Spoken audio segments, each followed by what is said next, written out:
Amen, amen. C'est le chrétien lui-même qui va chercher, il va provoquer la guérison par la foi. On te dit que tu veux être guéri, jeûne. Le jeûne, c'est toi qui rentres en communion avec ton Dieu. Amen. C'est pas quelqu'un, c'est toi-même qui décide de rentrer en communion. Ça veut dire que tu vas vers la guérison. Tu te dis, moi je dois rentrer dans un travail parce que je veux obtenir la guérison. Donc cette guérison-là, au moyen de la foi, c'est nous-mêmes les chrétiens qui allons vers cette guérison.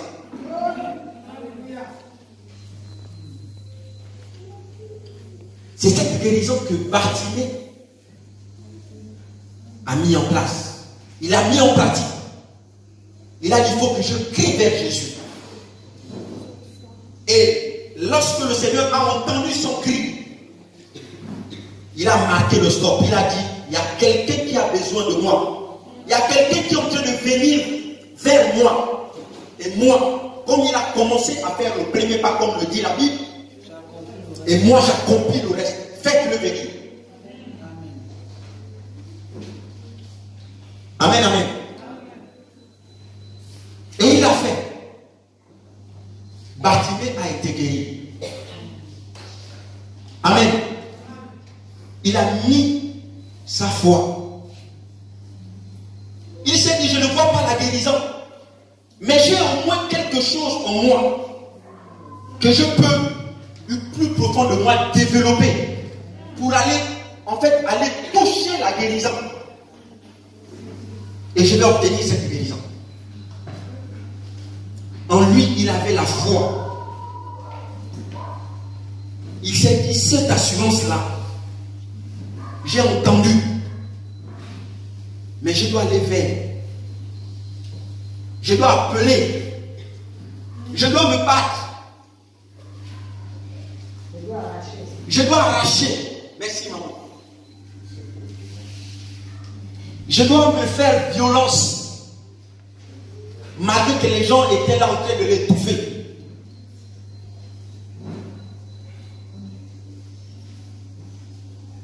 Mais, comme on a l'habitude de le dire, le Seigneur a l'habitude de dire, même si tes bras n'arrivent pas à me louer, mais au moins tu as une bouche. Amen, amen.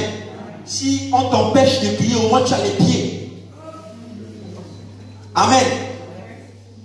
Bartimée, on l'empêchait de voir, on l'empêchait de partir. Mais il s'est dit, moi j'ai encore une arme possible. Ma voix. Amen. Je peux pousser ce cri qui va impacter, qui va toucher le corps de Dieu. Et le Seigneur va m'appeler. Voyez-vous, c'est lui-même qui est parti vers sa guérison. Il est parti arracher sa guérison.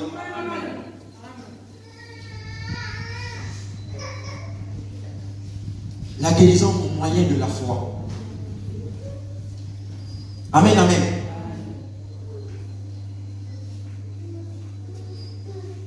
Et également dans Matthieu 9 au verset 20.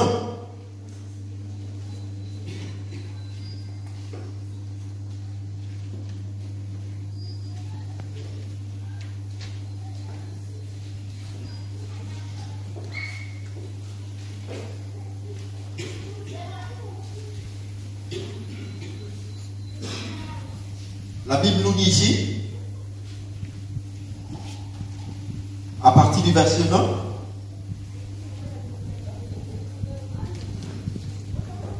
Matthieu 9, à partir du verset 20, et voici qu'une femme atteinte d'une perte de sang depuis 12 ans s'approcha par derrière. Amen, amen. S'approcha par derrière. Elle a vu que je suis longtemps resté malade. Mais il est temps. Si et seulement si je vais toucher. Amen. Amen. Il n'était pas écrit ou bien il n'était pas marqué sur le pont de la robe de l'Éternel que voici la guérison. Amen, amen. Ce n'était pas écrit. Mais elle s'est dit, si et seulement si, elle développe en elle quelque chose qu'elle n'a pas. Elle espère. Elle engage, elle met sa conviction, elle se dit, si et seulement si, je vais toucher, je vais obtenir ma guérison. Elle n'a pas attendu que le Seigneur vienne vers elle. Elle est partie vers le Seigneur, malgré la foule qui s'y trouvait. Mais elle s'est dit, il faut que je trouve juste une petite ouverture. Même en me courbant, c'est-à-dire que même si les gens vont me piétiner, même si les gens vont marcher sur moi, mais je sais qu'une seule chose, c'est qu'il faut que j'atteigne le pont de la robe de l'Éternel.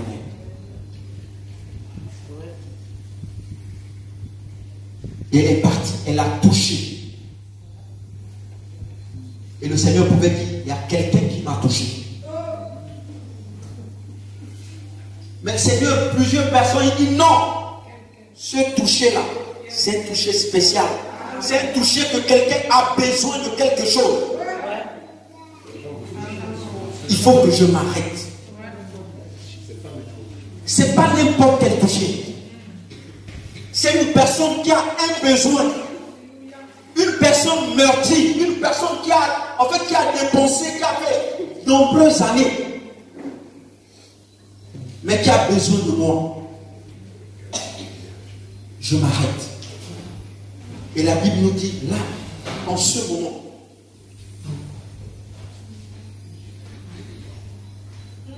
la femme à la perte de sang avait été guérie. Elle a engagé sa foi. Amen, amen. Elle a voulu être guérie au moyen de sa foi.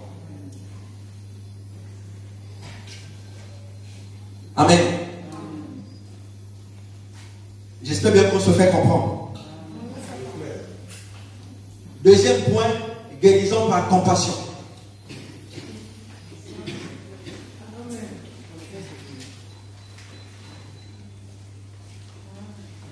Amen. Donc nous avons déjà défini guérison et nous allons définir compassion. Amen. C'est quoi la compassion? La pitié. Amen. La pitié, n'est-ce pas? Donc ici, la compassion n'est tout autre qu'un sentiment de pitié qui nous rend sensibles aux yeux des autres. Amen, amen. Sentiment de pitié qui nous rend sensibles.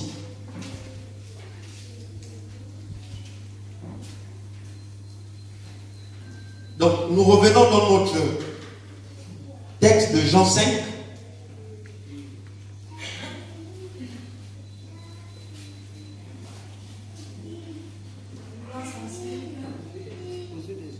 Aux yeux des autres.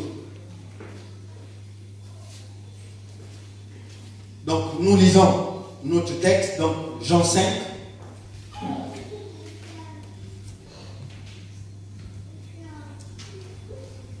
La Bible nous dit, après cela, il y eut une fête des Juifs. Et Jésus monta à Jérusalem.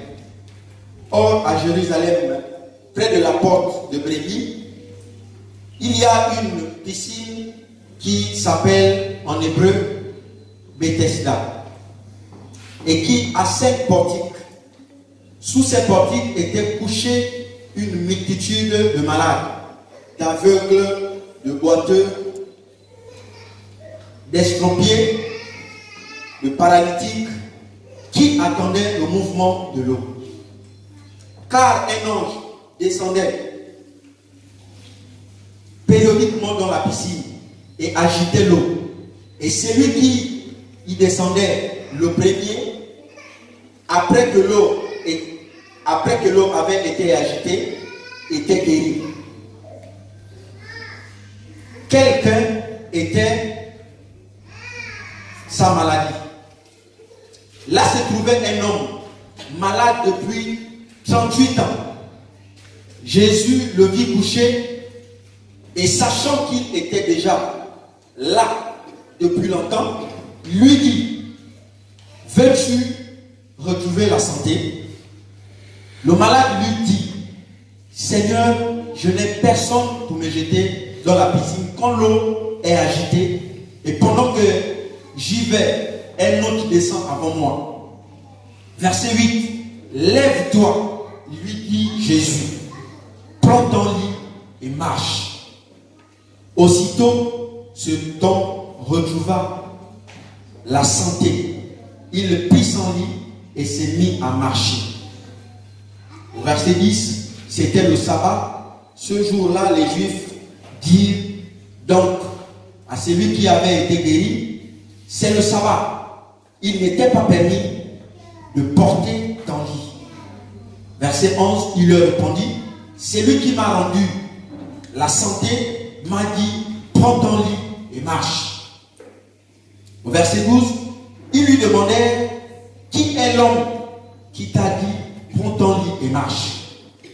Mais celui qui avait été guéri ne savait pas qui c'était, car Jésus avait disparu dans la foule qui était à cet endroit. Après cela, Jésus le trouva dans le temple et lui dit: voici, tu as retrouvé la santé, ne pêche plus, de peur qu'il ne t'arrive quelque chose de pire. Amen. Donc ici, selon ce que j'ai pu retenir, selon ce que nous allons noter, ayant souffert pendant 38 ans,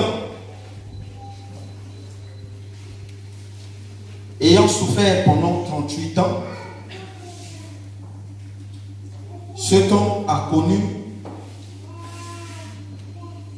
le découragement.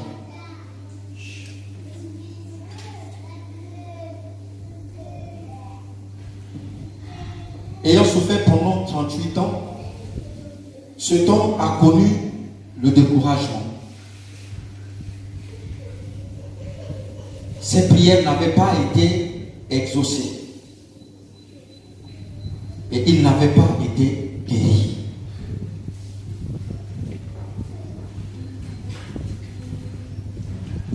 Amen.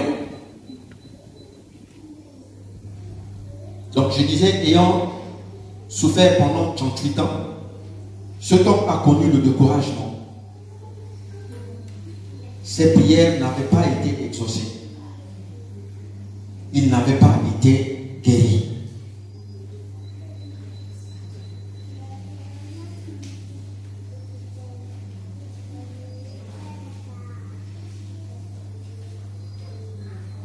Amen. Voyez-vous, depuis 38 ans, que cet homme était dans un état de maladie. Tellement que il s'est découragé. Il s'est découragé. Au départ, certainement,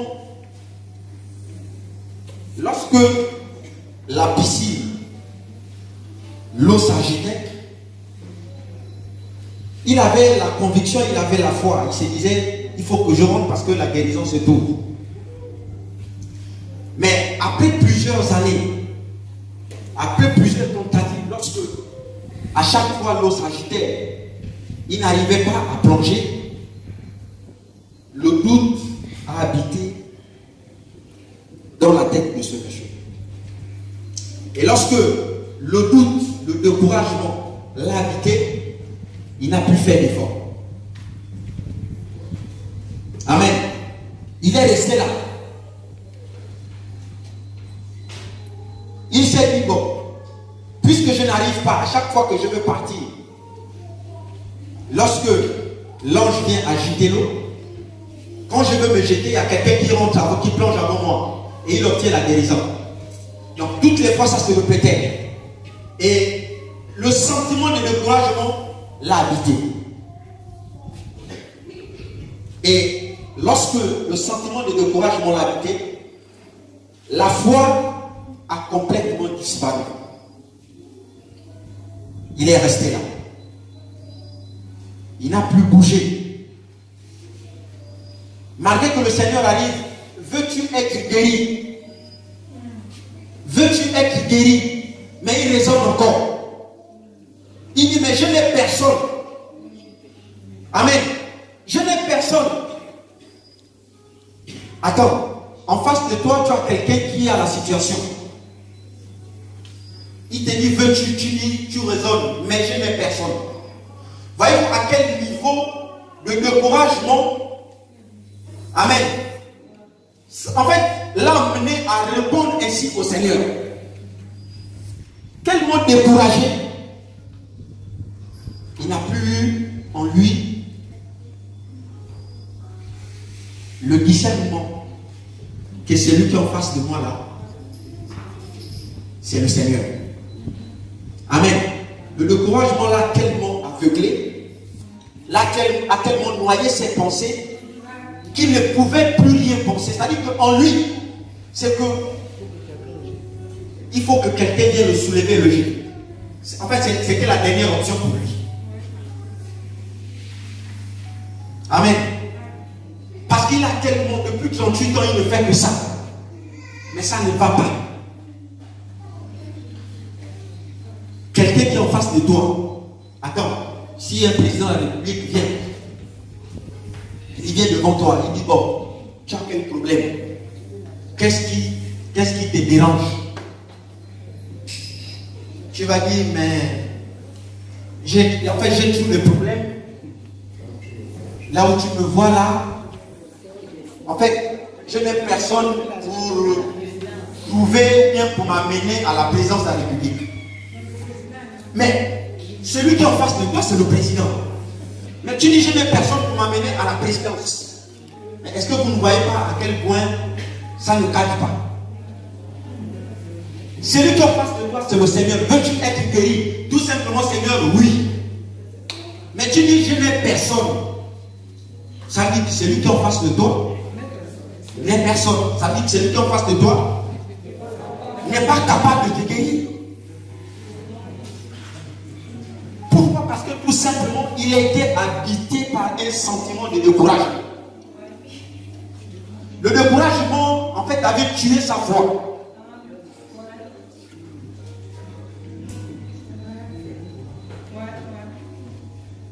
Au point où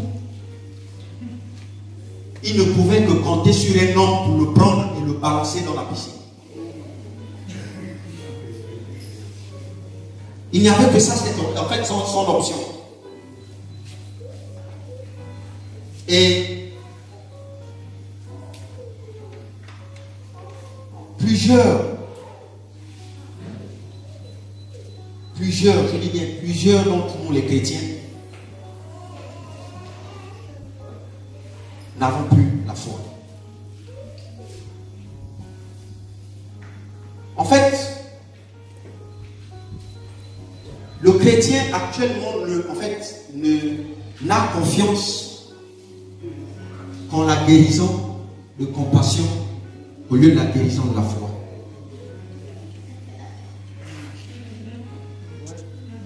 Pourquoi? Parce que notre foi vacille. Nous comptons beaucoup plus sur les hommes que sur le Seigneur.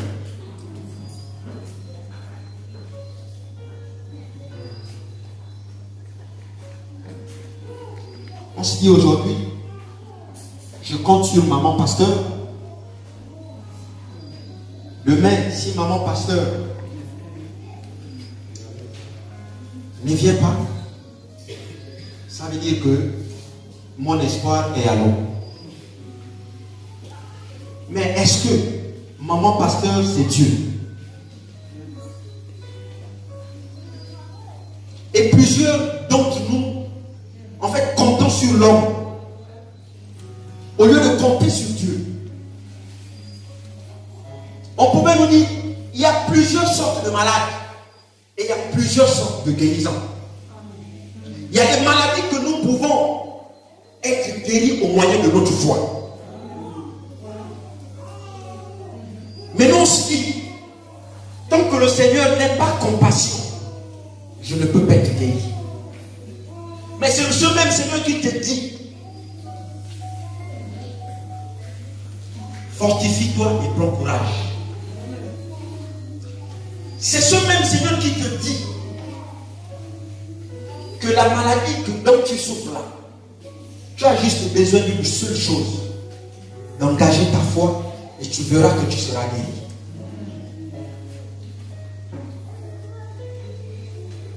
Lui, il a eu compassion.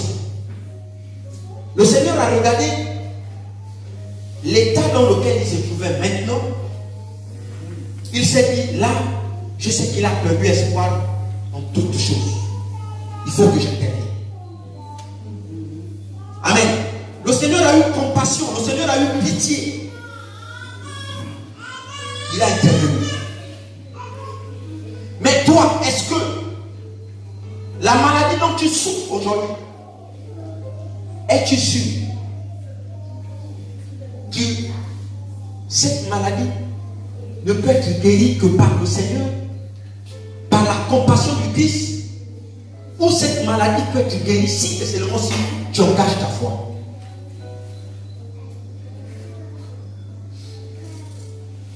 Nous devenons des paresseux. Ça veut dire que nous ne voulons plus gêner. Entre-temps, c'est dans le jeûne et la prière que nous retrouvons la santé. C'est dans le jeûne et la prière que nous arrivons à vaincre l'ennemi, à vaincre le diable qui nous rend malades, qui nous mettait dans une situation pendant plusieurs années. Mais on se dit seulement qu'il faut que le Seigneur descende. Mais de nos jours, ce paralytique a eu la grâce que le Seigneur est descendu. Mais nous, est-ce que de nos jours le Seigneur va descendre pour que nous soyons guéris? Pourquoi nous ne voulons pas faire des efforts? Pourquoi nous ne voulons pas aller vers la guérison? Pourquoi nous ne voulons plus passer du temps dans la méditation et dans la présence de l'Éternel?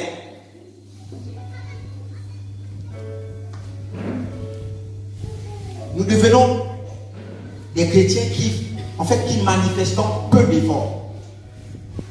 On se dit, comme je suis sauvé par grâce, et bien à chaque fois, c'est cette même grâce qui va arriver dans ma vie.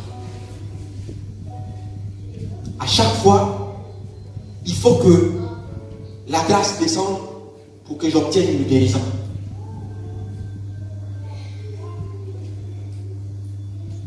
Bien-aimé. Et cependant, la guérison a fini par venir. Cela faisait tellement longtemps que cet homme souffrait que Jésus-Christ, ému de compassion, décide de le guérir.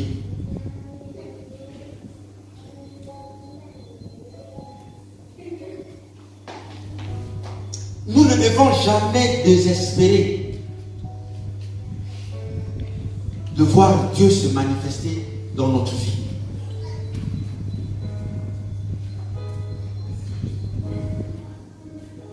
Nous ne devrons jamais désespérer, bien-aimés.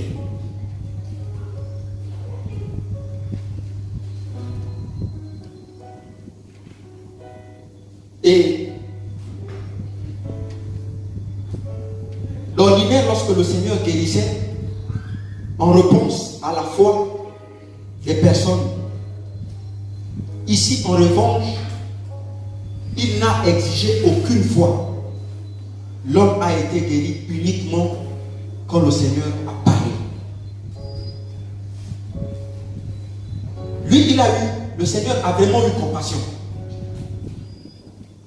Si le Seigneur n'avait pas compassion, lorsqu'il a posé la question, veux-tu être guéri? Lorsqu'il a raisonné, il devait partir. Mais le Seigneur a eu compassion. Malgré qu'il ait raisonné, malgré qu'il ait dit, je n'ai personne, le Seigneur a guéri à travers la parole.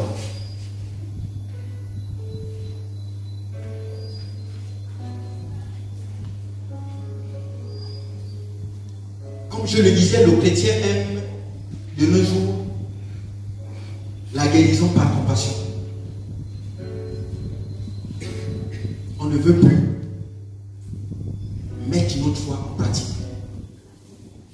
On ne veut plus mettre notre foi en action. Nous n'avons plus cette ferme assurance. Et pourtant nous venons à l'église. Et pourtant nous écoutons les messages. Et pourtant nous savons que nous ne voyons pas Christ. Mais il vit quand même en nous. Nous avons du mal à engager notre foi. Bien-aimés, ne soyons pas des chrétiens les moindres efforts. Le Seigneur a besoin que nous puissions engager notre foi à chaque épreuve, à chaque situation. Amen. Le Seigneur a eu compassion. Mais je ne pense pas que de nos jours le Seigneur va encore descendre. Mais nous les chrétiens, nous avons besoin de développer la guérison au moyen de la foi.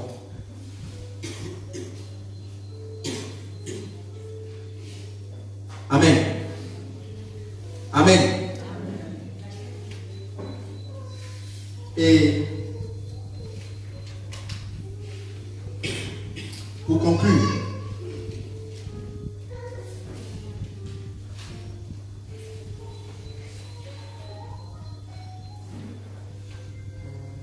les cas de maladie peuvent s'assembler, mais ils ne se ressemblent pas.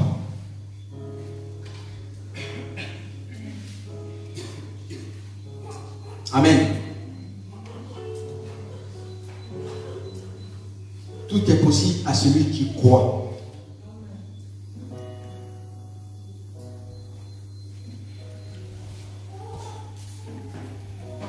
Peu importe la durée pendant laquelle tu as été affligé.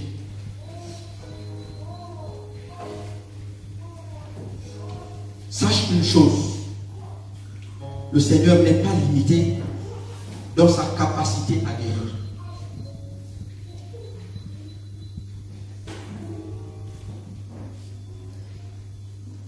Amen.